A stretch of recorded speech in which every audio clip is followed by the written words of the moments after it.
बड़ी खबर का रुख कर रही हूं और यह खबर है चंदन हत्याकांड की। 6 साल 11 महीने पहले उत्तर प्रदेश के कासगंज में तिरंगा यात्रा के दौरान चंदन गुप्ता की हत्या कर दी गई और इस केस में लखनऊ एनआईए कोर्ट ने 28 दोषियों को उम्र कैद की सजा सुनाई। इस फैसले के सामने आने के बाद अचानक एक बार फिर पूरे देश में चंदन गुप्ता हत्याकांड की चर्चा होने लगी है, लेकिन अब चर्चा की वजह एनआईए कोर्ट के ऑर्डर की वो कॉपी है जिसमें बड़े खुलासे हुए हैं और कोर्ट ने अपने फैसले में कई एनजीओ का भी जिक्र किया है। चंदन के कातिलों के विदेशी मददगारों की ओर इशारा किया गया है। अब टीवी9 इसी केस में बड़ा खुलासा करने जा रहा है और टीवी9 के पास ऑर्डर की कॉपी भी है। तो बड़ी खबर आपको बता रहे हैं, चंदन गुप्ता हत्या केस में बड़ा खुलासा हुआ है, जहां लखनऊ एनआईए कोर्ट की ये चौंकाने वाली टिप्पणी और अमेरिका और लंदन के एनजीओ के जरिए हत्यारों को कानूनी मदद को लेकर एक बड़ा खुलासा हुआ है। हत्यारों को बचाने के लिए विदेशों से मदद, इस कॉपी में आखिर और क्या-क्या लिखा गया है, किस तरीके से पूरे मामले को लेकर खुलासे हुए हैं। इंफॉर्मेशन वॉल पर भी एक डिटेल आपके सामने रखूंगी, क्योंकि एनआईए कोर्ट पर दबाव बनाने की कोशिश की गई। ये चौंकाने वाले खुलासे जिस तरीके से इस पूरे केस में हुए हैं, एनआईए कोर्ट का ये खुलासा और उसी ऑर्डर की जो कॉपी है उसके खास तौर पर कुछ पन्ने इस वक्त मेरे हाथ में हैं, जहां आपको बता दूं कि पेज नंबर 125 और 126 में कुछ बड़ी बातें मेंशन की गई हैं। अमेरिका और लंदन के एनजीओ से कानूनी मदद मिली, ये एक बड़ा खुलासा एनआईए कोर्ट का, जहां विदेशी फंडिंग वाले एनजीओ से केस लड़ने की बात को लेकर भी बड़ा खुलासा हुआ है। हालांकि ऑर्डर की कॉपी में जहां पेज नंबर 125 और 126 का जिस तरीके से मैं जिक्र कर रही हूं, उसमें पेज नंबर 126 में कोर्ट ने सभी एनजीओ की भूमिका पर चिंता जताई है, यह साफ तौर पर लिखा गया है और फंडिंग और उद्देश्यों की जांच के भी आदेश दिए गए हैं। हालांकि इसमें इंपॉर्टेंट है कि किस तरीके से पेज नंबर 124 पर यह मेंशन किया गया है कि एनजीए रिपोर्ट से कोर्ट पर दबाव बनाने का जिक्र है। अब फंडिंग के उद्देश्यों के जांच के आदेश और ऑर्डर की कॉपी में जहां पेज नंबर 124 पर रिपोर्ट से न्याय प्रक्रिया को प्रभावित करने की बात लिखी गई है, उसी आधार पर मेरे सहयोगी से भी मैं करूंगी सवाल, क्योंकि रिपोर्ट से सांप्रदायिकता बढ़ाने का प्रयास करने का जिस तरीके से जिक्र किया गया है, इसी ऑर्डर की कॉपी में पेज नंबर 124 पर आगे एक और बड़ी बात मेंशन की गई है, जिसमें लिखा गया है कि इन एनजीओ ने ऐसे अभियुक्तों को बचाया जो देश के विरोधी गतिविधि में शामिल थे। इंपॉर्टेंट यह भी है कि इन एनजीओ ने ऐसे अभियुक्तों को बचाया जो आतंकवाद और नकली मुद्रा केस में आरोपी भी रहे हैं। विपिन चौबे मेरे सहयोगी इस वक्त मुझे ज्वाइन कर चुके हैं। विपिन, इसी ऑर्डर के कुछ खास तौर पर पेज नंबर 124 के साथ साथ 126 तक अगर मैं जिक्र करूं तो कई चौंकाने वाली बातें और यहां तक कि न्यायपालिका पर दबाव बनाने और साथ ही विदेशी फंडिंग को लेकर बड़ी बातें मेंशन की गई हैं।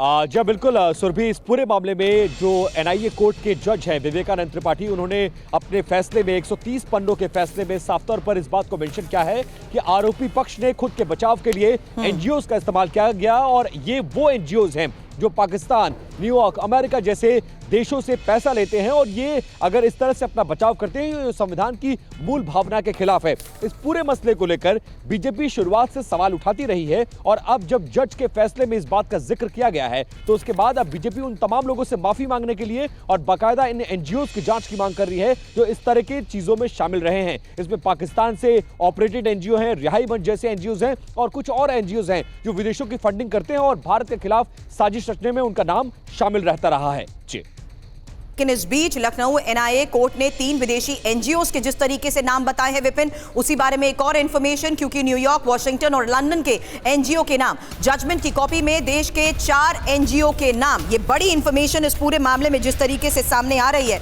उसी के बारे में ग्राफिकली बिग वॉल पर और इंफॉर्मेशन आपके सामने, क्योंकि अब कासगंज का इंटरनेशनल कनेक्शन आखिर है क्या। चंदन गुप्ता केस को देखते हुए कासगंज के इंटरनेशनल कनेक्शन के बारे में ही इंफॉर्मेशन वॉल पर एक डिटेल आपके सामने, क्योंकि यह संचालित हो रहा था न्यूयॉर्क से और एनजीओ का नाम alliance for justice and accountability बताया जा रहा है। इसमें इंपॉर्टेंट है कि किस तरीके से वॉशिंगटन डीसी की भी मेंशनिंग की गई है कि कैसे यहां से यह संचालित हो रहा था, जिसमें एनजीओ का नाम है इंडियन अमेरिकन मुस्लिम काउंसिल। तीसरी और इंपॉर्टेंट इंफॉर्मेशन जो अभी तक इंटरनेशनल कनेक्शन को देखते हुए इस केस में सामने आ रही है वो है लंदन, जहां से ये संचालित हो रहा था और ये था साउथ एशिया सॉलिडारिटी ग्रुप, जिसके बारे में मेंशन किया गया है। लेकिन इनके हित क्या हो सकते हैं, यही एक और सबसे बड़ा सवाल है इस पूरे मामले को देखते हुए, क्योंकि अगर इसमें इन न्यूयॉर्क और वॉशिंगटन डीसी के साथ साथ लंदन के एनजीओज का नाम मेंशन किया गया है। तो सवाल यही है कि आखिर इनके हित कैसे जुड़े हुए हैं इस पूरे मामले पर। लेकिन इस बीच टीवी 9 पर चंदन के पिता सुशील गुप्ता ने भी अब बड़ा खुलासा किया है। उन्होंने कहा कि कोर्ट में बाहरी लोग भी पहुंचते थे और कई बार दबाव बनाने की कोशिश भी हुई है। बहुत आया था, अपने ही कुछ जो हिंदू समाज के हैं, कुछ जयद्रथ हैं आया, लेकिन हम उस किसी के दबाव में नहीं झुके, क्योंकि हमें हमारा सिर्फ हमारे बेटे को न्याय मिलना चाहिए था। हम उसके लिए निरंतर लड़ते रहे और उन लोगों के दबाव से हम और मजबूत होते गए। कासगंज से केस भी आप लोगों ने ट्रांसफ़र कराया था एटा, और उसके पीछे भी क्या कहीं ना कहीं यही कारण थे कि जो आरोपी थे उन लोगों को बचाने के लिए इतने लोग, इतनी संस्थाएं लगी हुई थी कि आपको लगा कि शायद यहाँ पर जो सुनवाई है या कार्रवाई है वो ठीक तरीके से नहीं हो पाई? हाँ, बिल्कुल यही बात थी, इसीलिए हमने यहाँ से ट्रांसफ़र कराया था, क्योंकि यहाँ संख्या में ये काफ़ी लोग पहुँच जाते थे। इधर हमको कोई वकील भी नहीं मिल रहा था बढ़िया, क्योंकि इसमें एक आरोपी मुनाजिर रफ़ी वकील था पेशे से, तो उसके भय के मारे कोई और दूसरा वकील खड़ा नहीं हो रहा। और एनआईए कोर्ट के खुलासे के बाद चंदन गुप्ता के भाई विवेक गुप्ता ने क्या डिमांड की है, सुनिए। भाई की हत्या के जो दोषी थे उनको एटीएस एनआईए कोर्ट लखनऊ ने आजीवन कारावास की सजा सुना दी है और उनको जेल भेज दिया गया है। एनआईए कोर्ट के ऑर्डर में एक तथ्य सामने आया है कि इन लोगों की सहायता विदेशी एनजीओज कर रहे थे। अमेरिका, लंदन से,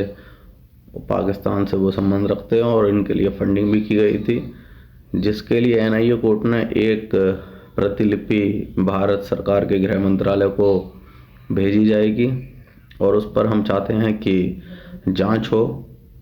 उसका सच सब लोगों के सामने आए।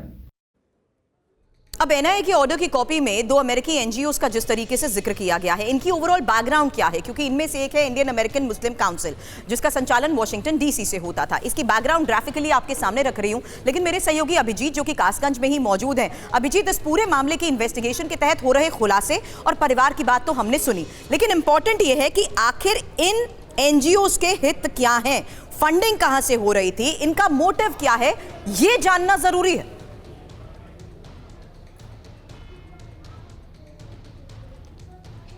जी, और ना केवल ये